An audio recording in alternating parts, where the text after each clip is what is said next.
Sí.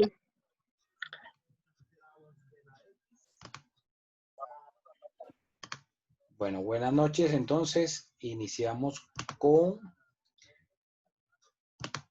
el contrato de suministro.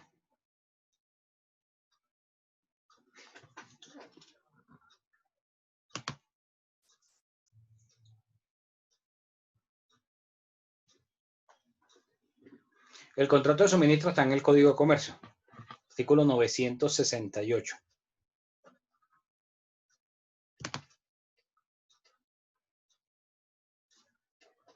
José Humberto, ya superaste los problemas técnicos.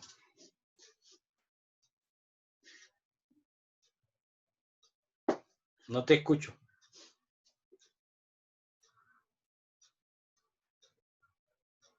No te escucho. Bueno, Joan Mauricio, Sí, doctor. ¿nos puedes ayudar con la lectura del artículo 968? Perfecto. El suministro es el contrato por el cual una parte se obliga, a cambio de una contraprestación, a cumplir en favor de otra, en forma independiente de prestaciones periódicas o continuadas de la cosa o servicio. Ok, gracias. Entonces, si ustedes miran, aun cuando la norma no lo define de esa forma, el suministro sería como si fuese constantemente vendiéndose el servicio o la cosa, los bienes, ¿sí? Como si fueran sucesivos. Normalmente enfocamos que la compra-venta, el uno vende y el otro compra y es una sola operación. Cuando esas operaciones se vuelven periódicas, digamos de forma constante, estaríamos frente a un contrato de suministro. Y suministro ustedes van a encontrar muchísimos ejemplos. Digamos, ustedes tienen planes de telefonía celular, ¿sí? Plan de datos. Eso es un contrato de suministro en el cual la compañía celular se comprometió con ustedes, con cada uno de ustedes, a proporcionarle X cantidad de datos y de minutos mensualmente por una suma de dinero. Entonces, termina el mes, o sea, la fecha en la cual hacen el corte ellos, e inmediatamente al día siguiente nuevamente está la prestación del servicio. Y así todos los meses, de forma periódica, se va dando esa misma prestación de ese servicio, de ese bien. En este caso, pues, digamos, de los minutos y el plan de datos. También puede darse, por ejemplo, con los servicios públicos, con el agua, con la luz, con el gas, con la televisión por cable. También puede darse, digamos, en el evento que una persona tenga una tienda, un mini mercado, y en ese mini mercado entonces necesita que se le proporcionen cada cierto tiempo los bienes que vende. Por ejemplo, que el que vende, el proveedor de la leche, le lleve cada cierto tiempo X cantidades de bolsas de leche según el consumo que tenga ahí en la tienda, es decir, según el volumen de ventas que tenga de ese producto. Y así del producto que ustedes quieran. Entonces van a ser sobre bienes y sobre servicios. Puede ser de cualquiera de las dos situaciones. Frente a esta definición del suministro, preguntas. También puede ser, no necesariamente periódicamente, sino por cierta cantidad y ya. Si es una única prestación, sería una compraventa. Pero aquí digamos, la diferencia es que esa venta de ese servicio o de esos bienes es periódico, o sea, constantemente se está celebrando. No es que se realiza, digamos, un ejemplo. Cuando vas y compras en el concesionario, compras una moto, tú no estás comprando motos constantemente. O sea, tú puedes comprar una moto una vez al año, cada 2 años, o lo mismo un carro. No es que estás haciendo ese tipo de operaciones constantemente. Pero el uso, Pero en por el caso, ejemplo, digamos, de esos servicios como, o de esos bienes como los que venden los establecimientos de comercio como las tiendas, donde tú vas a la tienda o al supermercado que te quede ahí cerca de tu casa y constantemente está vendiendo los mismos productos, o sea, vende leche, vende huevos, vende gaseosas, vende pan, vende arroz, vende aceite, ¿sí? Todos los productos que tiene ahí. Entonces, esos productos se los van a estar entregando, se los va a estar, digamos, ese proveedor, que es quien sea el fabricante o quien distribuye ese producto, lo va a estar haciendo de forma constante. Ahora, cuando es de forma constante o periódica, no significa que sea todos los días. La periodicidad puede ser diaria, puede ser cada 2 días, cada 3 días, semanalmente, quincenalmente, mensualmente, ¿sí? Ya eso va a depender de, digamos, de las necesidades que tenga el consumidor, que en este caso el consumidor va a entenderse como la persona que está recibiendo esos bienes o servicios y que se compromete a recibirlos y así como los recibe tiene que pagarlos. Correcto, correcto. Yo le decía, digamos, en los contratos de suministros, cuando en una cierta escuela uno se gana el contrato de suministros de 100 computadores, una cantidad fija. Pero ahí, digamos, estaría enfocado en dos aspectos ese negocio o ese contrato. Porque una cosa sería venderle, ¿sí? Que sería la venta, así lo llamen suministro, sería una venta de esos equipos. Y otra cosa es a prestar el servicio técnico, por decirlo de alguna forma. O sea, no solamente venderlos, sino estar constantemente actualizándolos, revisándolos, tratando de que los servicios funcionen de forma óptima. Entonces, ahí es donde vendría el suministro, en esa parte de asistencia técnica, más no tanto en la venta de los equipos como tal. Es como cuando vas y compras en el operador celular, compras el teléfono, compras el celular y lo compras con un plan. A ellos no les interesa tanto el teléfono que te vendieron, a ellos lo que les interesa es la periodicidad de la prestación de ese servicio, que ellos mensualmente te estén proporcionando unos datos y unos minutos y que constantemente tú estés pagando ese servicio. Ese es el negocio de ellos. El negocio no es venderte el teléfono. El negocio es la asistencia, proporcionar ese suministro, hacer el suministro mensualmente. Ese es el negocio de la compañía de celulares, no la venta de los teléfonos. Perfecto, gracias. ¿Alguna otra pregunta? En ese caso, el mejor ejemplo para un contrato de suministro es el contrato de suministro que tienen los clubes militares con Guadalupe, que Guadalupe dispendia casi 5 toneladas semanales de carne para los clubes militares. Claro, y así hay miles de situaciones. Digamos Doctor, o sea, que ahí, como puse el ejemplo hace un rato, nosotros todos tenemos suministros de energía, de agua, de gas, de telefonía celular, de televisión por cable, de internet. Todos esos son contratos de suministro. o sea, el contrato de suministro consiste cuando es continuo.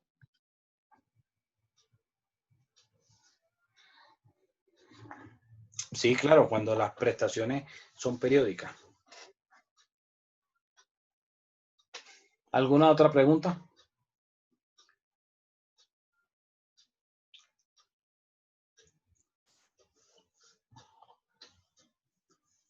Bueno, entonces continuamos.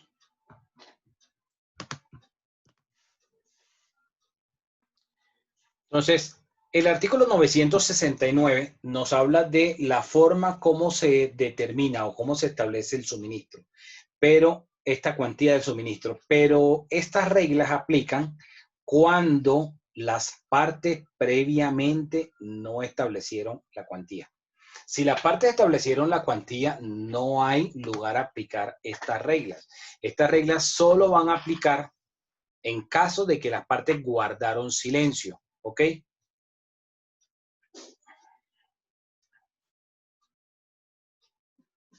Bueno, ¿quién me ayuda con la lectura del artículo? Yo, doctor, de un segundo y le busco el artículo si está amable. Ahí está en la pantalla. Artículo 969. Reglas para establecer la cuantía del suministro. Para establecer la cuantía del suministro, si las partes no lo hubieran fijado en cantidad determinada o en señalado las bases para determinarla, se aplicarán las siguientes reglas. Primera, que las partes han fijado un límite máximo y un mínimo para el total del suministro o para cada prestación.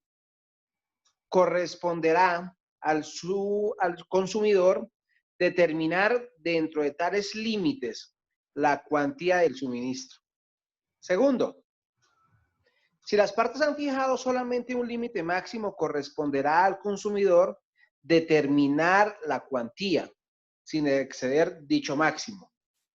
Tercero, si las partes se remiten a la capacidad del consumo o las necesidades ordinarias y señalan un mínimo, el consumidor podrá exigir las cantidades que su capacidad de consumo u ordinarias necesidades le impongan, pero estará obligado a recibir el mínimo fijado.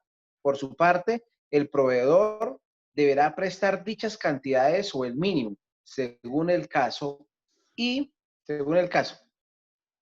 Cuarto, cuando la cuantía del suministro no haya sido determinada, se entenderá que las partes han pactado aquella que corresponda al ordinario consumo o a las normales necesidades del consumidor, salvo la existencia de costumbre en contrario.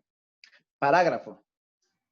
La capacidad o la necesidad ordinaria de consumo serán las existentes en el momento de efectuar el pedido. Ok, gracias. Entonces, si miramos, las partes no establecieron cuánto va a ser la cuantía de ese suministro. Entonces, hay varias situaciones acá. Una situación es que las partes establecieron unos límites, un mínimo y un máximo. Entonces, digamos que del producto que sea, X, colocaron que el mínimo son 10 cantidades y el máximo 50 cantidades. En ese rango, mínimo 10, máximo 50 cantidades, el consumidor es el que va a establecer el límite. Va a decir, bueno, en este momento usted me va a proporcionar 20 unidades. En la siguiente prestación puede decir, no, ahora no sean 20, sino que sean 40. En la siguiente no puede decirle, solamente tráigame 5, porque va a haber un límite que establecieron previamente de 10. Entonces estaría obligado el consumidor a recibir ese mínimo de 10 unidades. Esa es una situación. La primera situación, cuando establecen un máximo y un mínimo, y en ese lapso, digamos, en ese rango, va a determinarlo el consumidor. Otra situación es cuando se ha establecido un límite máximo. Entonces, quien establece el límite máximo va a ser el consumidor. Va a decirle al proveedor, oiga, usted me va a proporcionar constantemente este producto, pero ¿cómo colocamos un máximo de tanto? Es decir, que no exceda de X monto. Porque el asunto no es solamente recibir el producto, el bien o el servicio, sino que queda obligado a pagarlo. O sea, así como recibe la prestación, tiene que pagarla, tiene que cumplir con el pago. Entonces eso frente al tope máximo. El tercer evento nos dice que el proveedor puede establecer un mínimo. Entonces, digamos que no sabe, en principio no sabe el consumidor cuánto puede ser su consumo promedio, su consumo ordinario, y el proveedor le va a decir, yo tengo que suministrarle mínimo X cantidad. O sea, que usted se me va a comprometer que mínimo me va a comprar tanto o me va a recibir esta cantidad mínimo, de ahí hacia arriba. Entonces, ahí queda comprometido el consumidor a recibir esa prestación en ese mínimo. Y la cuarta es, no establecieron la cuantía, ni tampoco establecieron un máximo ni un mínimo, entonces se va a tomar cuál sería el consumo ordinario. Para determinar cuál sería ese consumo ordinario, pues se tomaría en base a la costumbre. ¿Cuánto sería para ese tipo de situaciones el consumo que tendría una persona en esas condiciones? Así se determinaría ese consumo ordinario según la costumbre. Si no se estableció ni un máximo ni un mínimo, ni tampoco se estableció cuantía exacta dentro del contrato. Cuando ustedes Doctor, van, por ejemplo, a comprar un plan de telefonía celular, digamos que les vayan a decir, mínimo tenemos planes que damos tantos minutos y 5 gigas de mensajes de datos. Eso es lo menos, de ahí hacia arriba. Significa que entonces cuando usted va a comprar el plan, no puede decir, oigan, yo quiero que me den no 5 gigas, sino que me proporcionen menos de eso, que me den 2 gigas. Le va a decir el proveedor, no señor, eso es lo mínimo que usted debe recibir en ese suministro que nosotros vamos a hacer. Entonces, esa sería una situación, por ejemplo, o un ejemplo claro en el cual ustedes podrían establecer el mínimo de esa forma. Dime, Cristian. doctor, es que no comprendí muy bien el cuarto inciso. En el cuarto no se estableció un máximo, o sea, cuál era el máximo que iba a entregar el proveedor, ni tampoco se estableció un mínimo, que era el compromiso que debía recibir el consumidor. Entonces, se tomaría por la costumbre. Entonces, ya ustedes debieron ver en derecho comercial que la costumbre mercantil es ley. O sea, si no hay ley, si no hay norma, si en el código o en la ley no está una situación, entonces se verifica la costumbre, cómo opera la costumbre frente a ese tipo de situaciones. Y la costumbre se vuelve obligatoria. Entonces, se va a determinar que una persona en esas condiciones debería tener un consumo promedio de X cantidad de ese producto. Voy a poner un ejemplo. Digamos que colocas una bomba de gasolina, una estación de servicio. Y pues inicialmente, si no has estado en el negocio, pues no vas a saber cuánto sería, digamos, lo mínimo que deberías tener en cuanto al número de galones de gasolina para poder, digamos, tener la disponibilidad y vender la gasolina a los clientes. Entonces, como tú no sabes cuánto sería, ni el mínimo ni el máximo, buscarían entonces la opción, por ejemplo, cuál sería el consumo de una estación de servicio, una gasolinera que estuviera ubicado en una zona como esa, cuánto sería el promedio de ventas, entonces sobre eso determinarán, bueno, el consumo sería de aproximadamente tantos galones de gasolina, ¿sí? Así se va a determinar la cuantía del suministro si no establecieron ni mínimos ni máximos. Imagínate que si pones en la venta de gasolina y el proveedor te da un número limitado de galones de gasolina y se te acaba rápido y digamos que te surta cada un mes, que te surta cada mes y se te acabó en el día 20 y te faltan 10 días para que puedan volver a darte gasolina, a proveerte, a suministrarte la gasolina. A ti te va a perjudicar como bomba de gasolina, como establecimiento de servicio, quedarte tantos días sin combustible, porque entonces llegue la gente, no hay gasolina, entonces pues se van por otro lado y vas a ir perdiendo esa clientela. Entonces, ahí es cuando se habla de estas reglas de determinar un máximo o un mínimo o las condiciones normales de consumo que tendría una persona en esas mismas condiciones, ¿ok?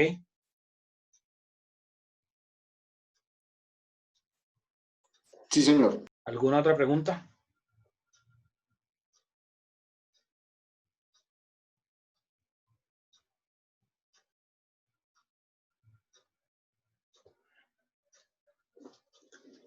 ¿Alguna duda? ¿O está claro todo hasta acá? Está claro. Ahí está claro, doctor. Está claro. Muchas gracias. Profesor, una pregunta mía.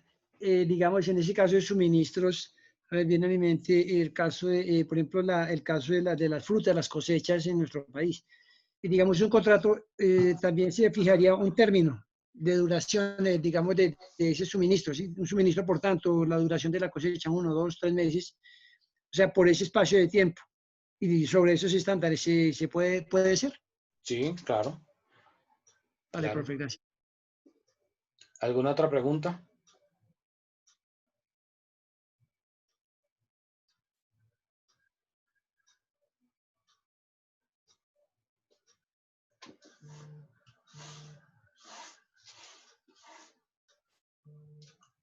Bueno, continuemos entonces. Determinación del precio. Si las partes dentro del contrato no establecieron el precio ni la forma de cómo determinar el precio del suministro, entonces aplican esta regla. ¿Quién me ayuda con el artículo? Artículo 970. Determinación del precio. Si las partes no señalan el precio del suministro en el todo o por cada prestación o no fijan en el contrato la manera de determinarlo sin acudir a un nuevo acuerdo de voluntades, se presumirá que aceptan el precio medio que las cosas o servicios suministrados tengan en el lugar y el día del cumplimiento de cada prestación o en el domicilio del consumidor. Si las partes se encuentran en lugares distintos, en caso de mora del proveedor, se tomarán el precio del día en que haya debido cumplirse la prestación. Si las partes señalan precio para una prestación, se presumirá que convienen igual precio para las demás de la misma especie. Ok. Entonces, aquí hay varias situaciones. Miramos que una es que se va a determinar según lo que valga en ese momento. Es decir, según lo que esté el precio en el mercado, en ese día que se está entregando, que se está haciendo el suministro, el día que se entrega. Esa es una situación. Otra situación para determinar el precio va a ser si las partes están en domicilios diferentes. Es decir, el proveedor está en una ciudad y el consumidor está en la otra ciudad, y en cada ciudad el precio va a variar, o sea que no vale lo mismo, va a determinarse el precio por el domicilio del que está recibiendo, o sea, por el domicilio del cliente o del consumidor. Se va a determinar el precio de esa forma. Otra situación es el proveedor tiene que entregar el suministro, debe hacer la provisión, pero no la cumple en la fecha que debe hacer la provisión, sino que incurre en mora y la entrega posteriormente. Pongamos un ejemplo, si la gasolina, ahorita en la pandemia no está sucediendo, pero antes de esto del COVID-19, ustedes recordarán que la gasolina normalmente subía de precio el día primero de cada mes.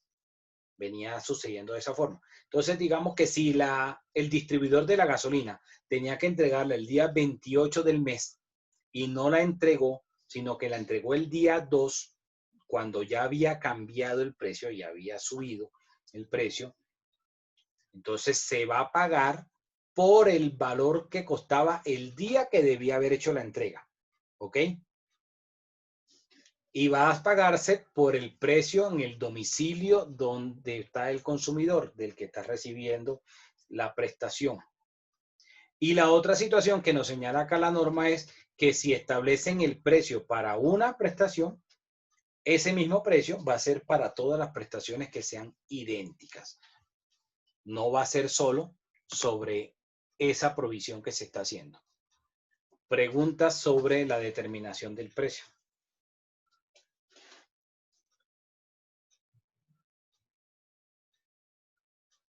Doctor, qué pena, ¿me puede repetir el último suceso? La última parte, si las partes establecieron un precio en el contrato, establecieron un precio que iba a costar los bienes X monto, ese precio no era solo para la primera, digamos, para el primer suministro, sino que todos los suministros que fueran de la misma especie, es decir, cada vez que se entregaran productos similares, el precio iba a ser el mismo, el que se hubiese pactado. Eso en caso de que lo hubieran pactado. Gracias, doctor. ¿Quedó Y claro la determinación del precio? ¿Están seguros? No hay preguntas. Doctor, yo tengo en el anterior suceso donde dice que el proveedor debe entregar el suministro y no lo hace, sino que entregó al otro día. ¿Qué es lo que pasa? Discúlpeme, doctor. Cuando el proveedor incurre en mora, es decir, tenía que entregarlo, por poner un ejemplo, el día 28, pero el día primero, es decir, a los 3 días aumentaba el precio y no entregó el 28, sino que entregó el día 2 y el día 2 ya vale más el bien o el servicio. Si el proveedor incurrió en mora, o sea, lo entregó después de la fecha que tenía que entregarlo, se va a pagar el precio de lo que costaba el día que debía entregarlo. O sea, no con el precio del día 2 que fue que lo entregó, sino se pagaría con el precio del día 28, que era la fecha en la cual debía entregar esa provisión, ese bien o ese servicio. ¿Ok? Profesor, y si el bien vale menos, entonces se ajusta a ese tercer día en el caso de que el producto valga menos que No. la fecha acordada. Va a ser la regla muy clara, lo que costaba el día que debía entregarlo. No importa si vale más o vale menos. Ah, listo, gracias, O profesor. sea, si vale más el día que debía entregarlo y el día que lo entregó costaba menos, pues ahí sale ganando, en ese caso, el proveedor. Pero aquí no mira digamos, la lógica o el sentido, el espíritu de la norma es que si pasó el tiempo, seguramente que el costo aumentó. Es lo más probable. Según las condiciones del mercado, lo más probable es que aumente de precio, no que disminuya. Excepto algunos servicios muy puntuales, como por ejemplo la gasolina, que excepcionalmente baja. Excepcionalmente. Eso por ahí, si acaso, una vez cada 5 años. No es común que suceda, pero del resto, si ustedes miran, la mayoría de los bienes o servicios lo que hacen es subir con el paso del tiempo. Suben el precio, no que lo bajen. ¿Alguna otra pregunta? No te escucho, José Humberto. Si tienes audífonos, de pronto quítale los audífonos para que te tome el audio del dispositivo. Y ojo que mira que tenga habilitado el audio. Cuando ingresaste a la sesión, te debió preguntar si entrabas con el audio del dispositivo.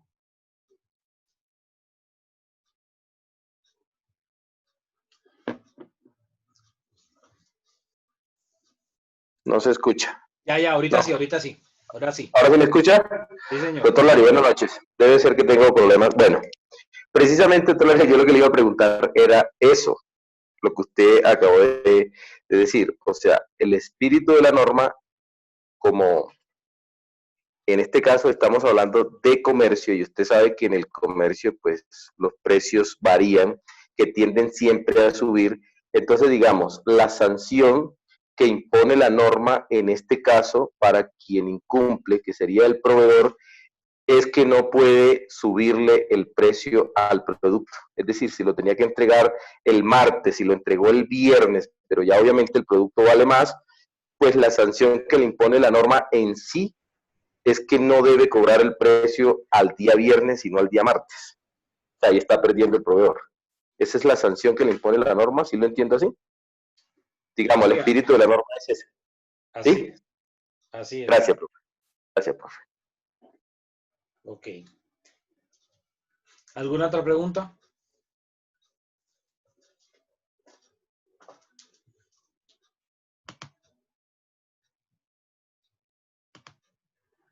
Bueno, ahora hablemos del pago del precio y la fijación del plazo para cada prestación. ¿Quién me ayuda con el 971? Bueno, artículo 971. Pago del precio en suministro, periódicos y continuos. Si el suministro es de carácter periódico, el precio correspondiente se deberá, excúsenme que lea de esa manera, pero estoy haciéndolo desde el teléfono, se deberá por cada prestación y en proporción a su cuantía. Y deberá pagarse en el acto, salvo acuerdo en contrario de las partes. Si el suministro es de carácter continuo, el precio deberá pagarse de conformidad con la costumbre. Si las partes nada acuerdan sobre el particular, el suministro diario se tendrá por continuo. Okay, ¿Leo lo otro, doctor? Ahí, vamos por parte. Vamos primero con ese. Entonces, si ustedes miran,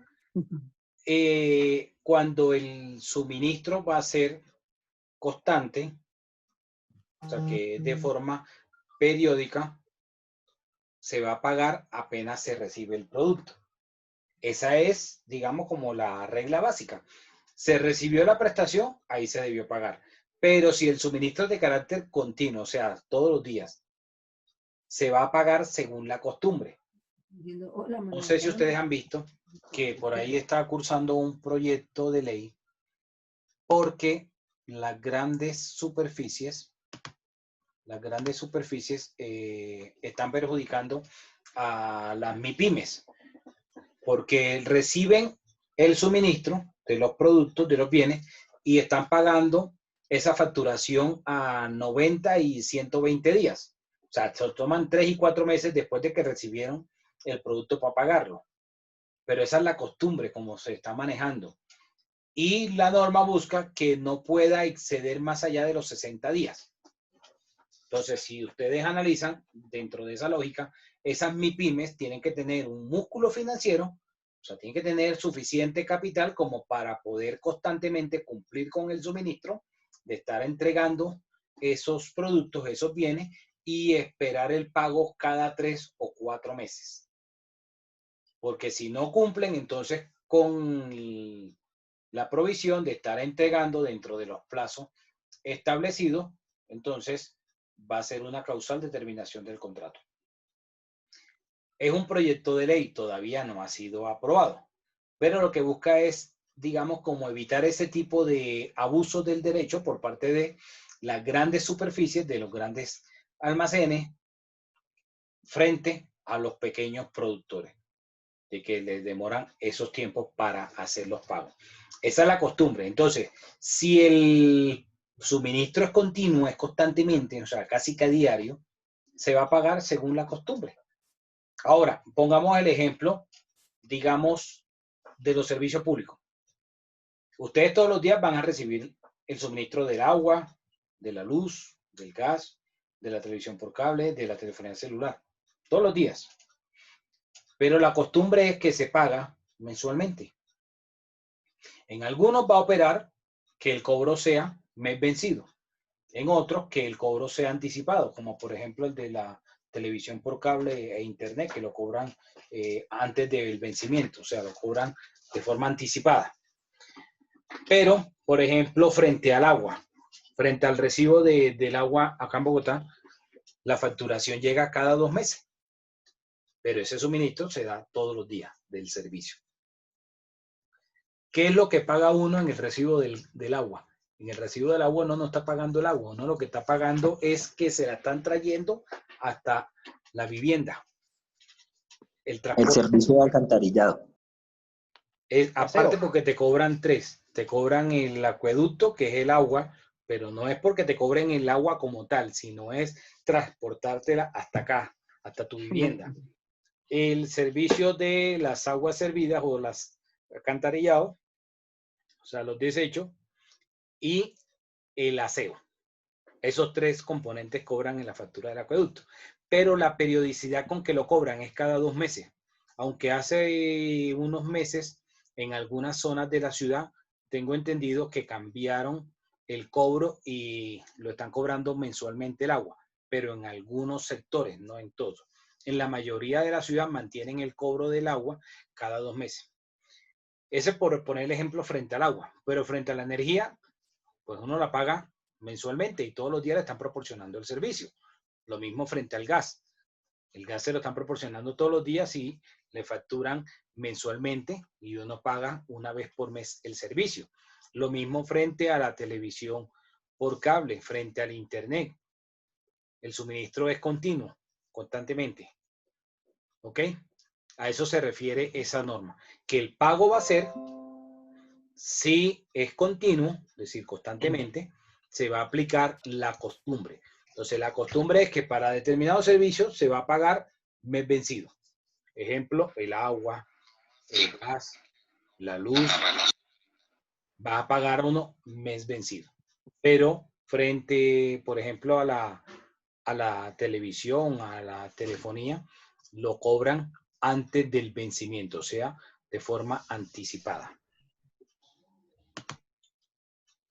¿Alguna pregunta hasta acá?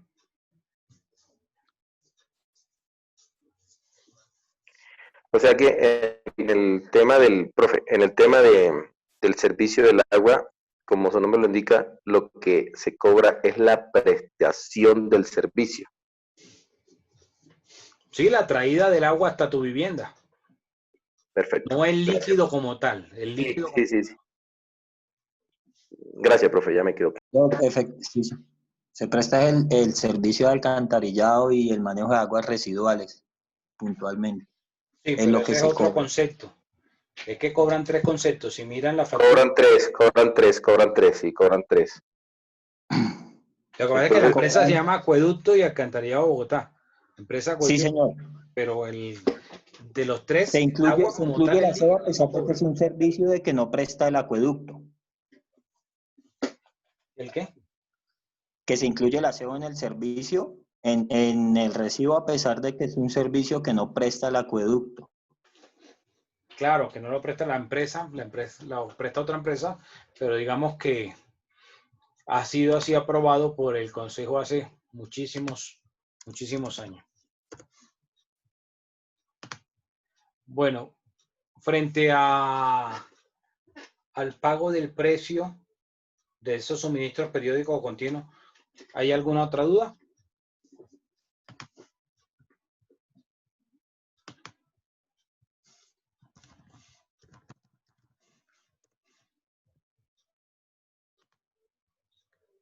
Bueno, vamos a hablar ahora de la fijación del plazo para cada prestación. ¿Quién me ayuda con ese artículo? Artículo 972. Fijación del plazo para cada prestación.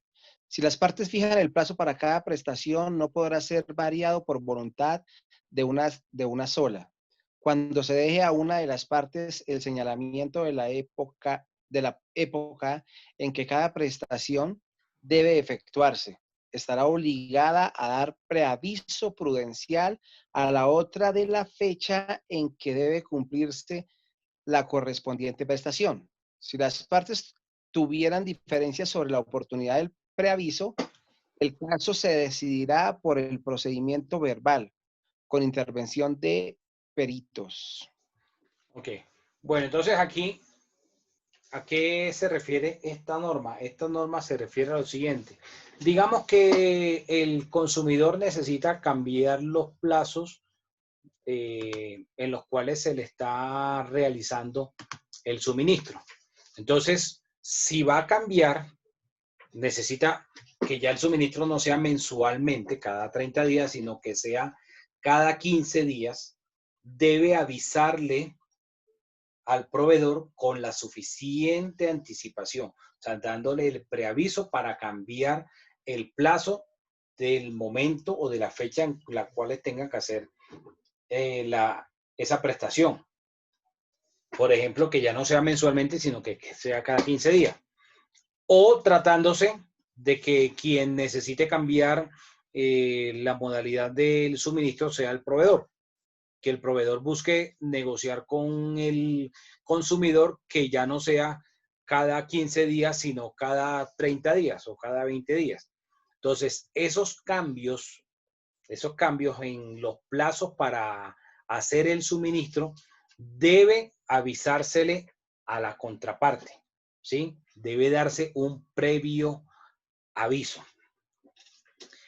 Y ese previo aviso, digamos, debe ser mínimo con el plazo para cada celebración o para cada prestación que deban hacerse. Si no se ponen de acuerdo, proveedor y consumidor, entonces se necesita la intervención de un perito. Aquí habla de procedimiento verbal, pero acuérdense que el código es del año 71. En esa época estaba vigente el Código de Procedimiento Civil que hablaba de los procesos verbales, ¿sí? Ahorita, en vigencia del Código General del Proceso, estaríamos frente a un proceso verbal sumario, que es de única instancia, o sea, un proceso mucho más ágil, mucho más breve. Entonces, a través de ese perito, se determinaría por parte del juez cuál sería el plazo. No es que buscan un perito y el perito va a decir no.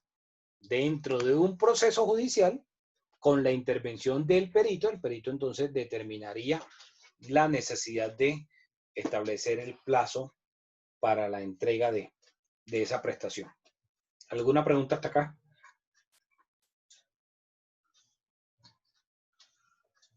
¿No hay preguntas hasta acá? Profe, en este caso, el perito con referencia a lo que usted dice, que como obviamente pues el Código de Comercio es del año 1971, en este caso el perito sería el juez para el proceso verbal sumario. No. Trayéndolo del día de hoy, ¿no? No, el perito va a ser igual un especialista, una persona que tiene un conocimiento sobre la materia, sobre el asunto.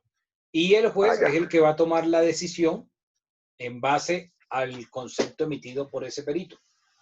Ah, ya. O sea que sí, ya lo entendí, profe. Gracias, muchas gracias, muy amable. ¿Alguna otra duda?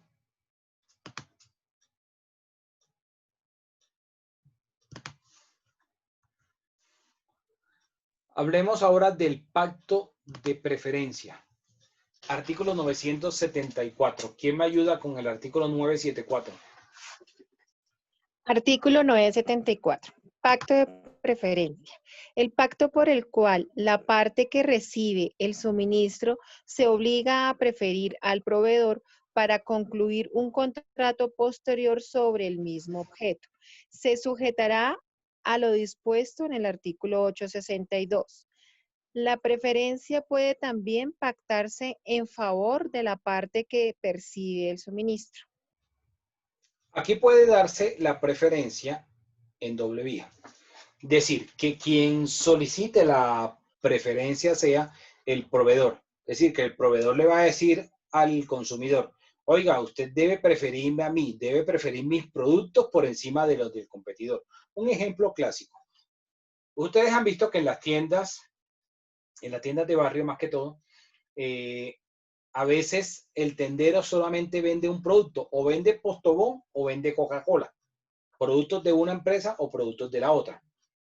Y esa empresa entonces le da publicidad y le da una nevera para que exhiba solamente los productos de ellos. Ahí sería un pacto de preferencia en el sentido que el consumidor solo va a comprarle o a recibir el suministro de ese proveedor, no de la competencia.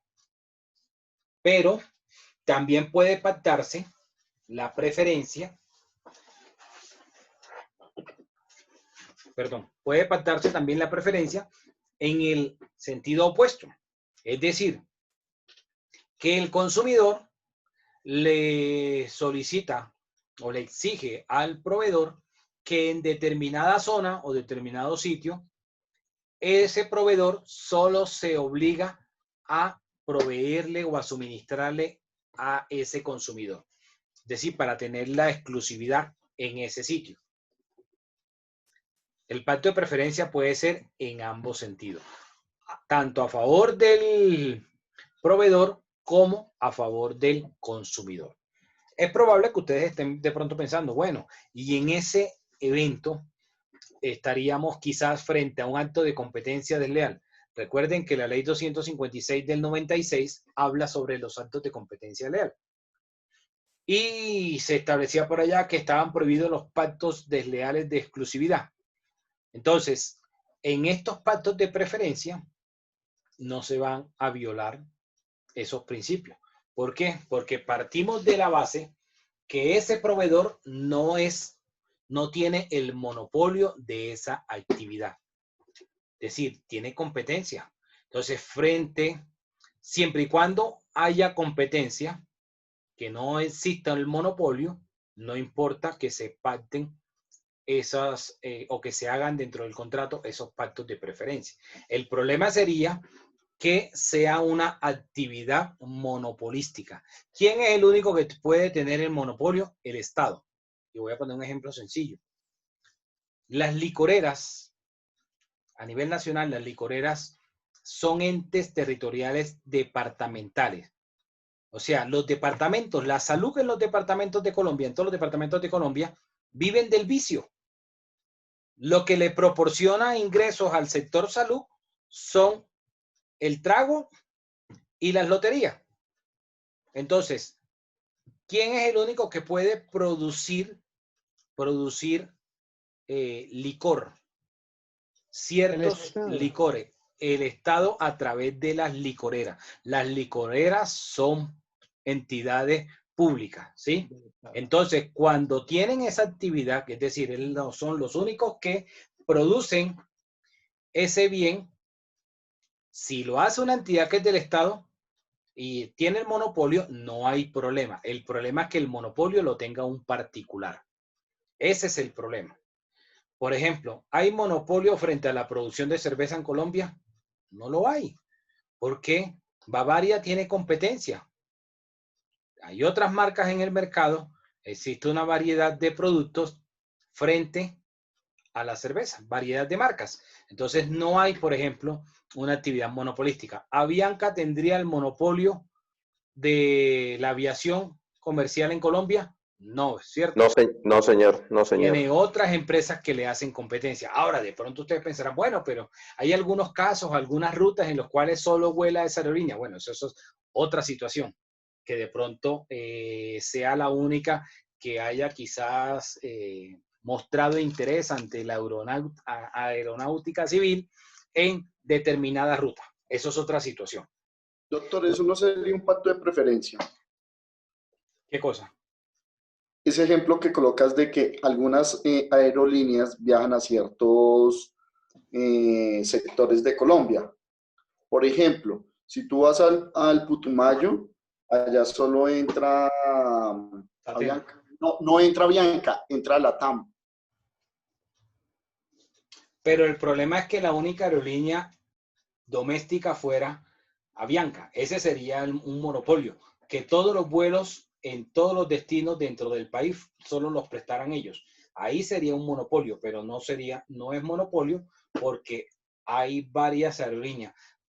Independientemente que no todas las aerolíneas vuelen a los mismos destinos. Habrán unas ciudades, dependiendo la demanda de pasajeros, en los cuales va a haber más competencia entre las empresas de aviación. No va a ser lo mismo para una empresa ofrecer vuelos, por ejemplo, rutas Bogotá-Medellín, Bogotá-Cali, Bogotá-Cartagena, a ofrecer rutas, por ejemplo, Bogotá-Ibagué, Bogotá-Villavicencio. Son rutas que van a tener menor demanda. ¿De preferencia? No, no porque el monopolio, que es lo que estoy poniendo el ejemplo, el monopolio sería si fueran los únicos que prestaran el servicio. Lo mismo sucede con el transporte terrestre. Para determinados sitios van unas empresas y otras no.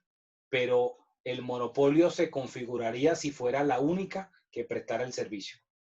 Que no tenga competidores porque nadie más le interese la ruta, eso es otra cosa. ¿Ok? Digamos, por ejemplo, que de Cúcuta a Tibú, pongamos un ejemplo, allá en el Catatumbo, hubiese una sola empresa que prestara el servicio de transporte intermunicipal. Si una sola empresa presta ese servicio de transporte intermunicipal, no significa que tenga el monopolio. El monopolio sería que solamente se habilitara a esa empresa y que al resto no se les permitiera competirles. Entonces, si en esos casos donde hay, digamos, un solo prestador de servicio, lo que tendrían que analizar es por qué hay un solo prestador de servicio. Es decir, ¿es el único que le interesa prestar ese servicio? ¿A nadie más le interesa? ¿O es que hay trabas para que otros le hagan competencia? Ahí es donde entraría la figura de monopolio. Profe, una pregunta. En ese caso de las aerolíneas y demás, ahí son claros contratos de adhesión, ¿cierto? Lo que el otro profe nos explicaba, que conforme ellos estipulaban el contrato así, tenía que aceptarlo a la parte. Y es que el contrato de adhesión no es, digamos, quiero de pronto que quede claro algo. El contrato de adhesión no es malo. O sea, a veces se muestra como si el contrato de adhesión fuera algo diabólico, algo maligno, algo perverso, y no necesariamente. En el contrato de adhesión, una parte pone las condiciones y la otra parte tiene dos opciones. O lo toma o lo deja. Si nosotros vamos a mirar todos los contratos que celebramos hoy, son de adhesión, la gran mayoría. Si nosotros tomamos el servicio de taxi, ya las empresas de taxi tienen previamente unas tarifas establecidas, porque la alcaldía regula el tema y tal. O sea que yo no puedo negociar con el taxista, decirle, oiga, ¿cuánto me llevan a tal parte? Por lo menos acá en Bogotá no se puede. En otras ciudades pequeñas, digamos, hay más flexibilidad frente al tema, aun cuando hayan también unas tarifas mínimas, ¿sí? Entonces, ¿uno puede negociar con el taxista cuánto le va a cobrar por la carrera? No. Cuando uno va al supermercado o a la tienda de barrio a comprar la bolsa leche, el tendero tiene el precio de la bolsa leche. Uno puede llegar a negociar con el tendero, oiga, ¿por qué no me vende el producto más barato? ¿Qué le va a decir el tendero? Ese es el precio.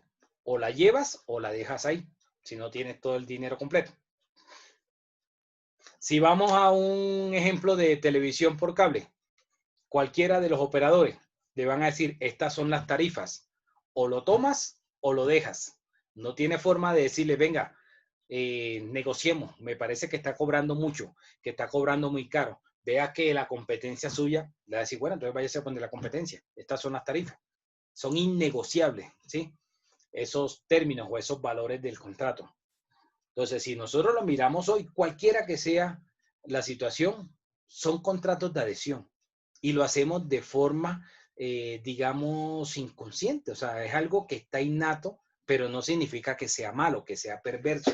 Como a veces algunas personas de pronto lo interpretan. Que el hecho de que sea de adhesión significa que está malo, que entonces se está aprovechando el uno del otro, ¿no? Porque la otra parte perfectamente puede decidir no celebrar el contrato y no pasa nada. ¿Ok? ¿Alguna otra pregunta sobre el pacto de preferencia?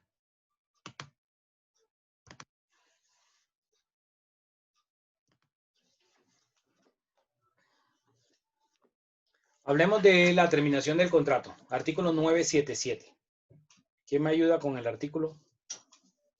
Artículo terminación del contrato. Si no se hubiera estipulado la duración del suministro, las partes podrá dar por terminado el contrato, dando la otra preaviso en el término pactado o en el establecido por la costumbre o en su defecto con una acorde con la naturaleza. Ok. Entonces, si miramos la terminación del contrato de suministro, si las partes no han estipulado la duración, una parte puede terminarlo unilateralmente. Si se va a terminar unilateralmente el contrato de suministro, la parte, o sea, cualquiera de las dos, sea el proveedor o sea el consumidor, deberá informarle mínimo con un preaviso a la otra parte. Entonces ustedes aquí piensan, bueno, ¿Y cómo establecemos ese preaviso, ese plazo mínimo para avisarle la finalización del contrato y la intención de no continuar con el mismo? Y la norma es muy clara, dice, si no se ha pactado o si no está dentro de en la costumbre, entonces se debe avisar mínimo con un periodo de anticipación. ¿Qué significa eso? Que si la prestación se hace de forma mensual, el preaviso debería ser un mes antes. Si el suministro se hace cada 15 días, entonces significa que yo debo avisar a la otra parte mínimo 15 días antes. Si el suministro se hace diario, significa que yo debo avisar mínimo el día antes. ¿Ok? De esa forma se va a dar la terminación del contrato de suministro de forma unilateral. Y hablo de forma unilateral porque no se pactó en el contrato. Entonces acá alguna de las dos partes toma la iniciativa y dice, hombre, ya no me interesa más continuar con este contrato, por las razones que sean, sea el proveedor o sea el consumidor. ¿Ok? ¿Alguna pregunta?